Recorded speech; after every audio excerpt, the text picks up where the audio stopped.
The sniper spotted a landmine but pretended not to notice and stepped over it. As a result, the teammate behind him stepped right on it. Frozen with fear at the pressure-activated mine underfoot, the teammate kept pleading with the sniper for help, but the sniper drew his pistol, warning him not to make any sudden moves, then slowly walked away, leaving behind the teammate who had once oppressed him. The sniper then went alone to hunt the U.S. Navigator. Meanwhile, the Navigator was already surrounded by a large number of armed men. He had no time to think and began a desperate escape. Unfamiliar with the terrain, he couldn't shake his pursuers. As he was about to be caught, he stumbled into a large pit. When the armed men arrived, they couldn't find any trace of him. The stench in the pit forced them to abandon the search. By a stroke of luck, the Navigator survived. He climbed out of the stone pit and spent the night hiding on a cliff. The next day, he continued moving toward the designated extraction point. Along the way, he passed an abandoned factory. After carefully checking and confirming there were no enemies, he prepared to move quickly, but after only a few steps, he realized the floor was riddled with booby traps. While hesitating, the armed men caught up, and he had no choice but to dodge the traps and run. The enemies fired behind him,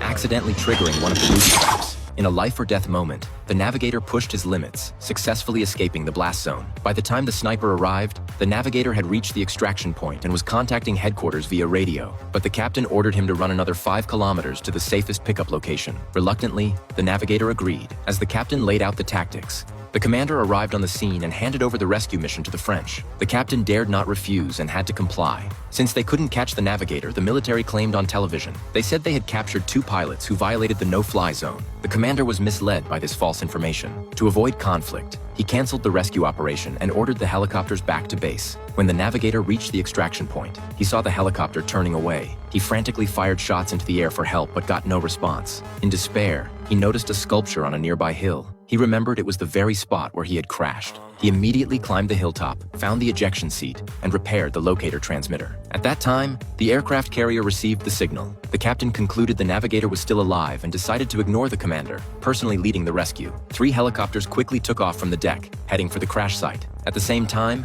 the sniper pursuing the Navigator also arrived. Looking through his scope, he saw nothing, so he approached for a closer look. Unexpectedly, it was a trap. The Navigator suddenly emerged from the snow, taking out the sniper and avenging his comrades. The gunfire attracted the enemy's main force. Tanks and armored vehicles launched an attack on the Navigator. In a critical moment, the rescue team arrived just in time. The Navigator grabbed the rescuer's arm and successfully boarded the helicopter to escape.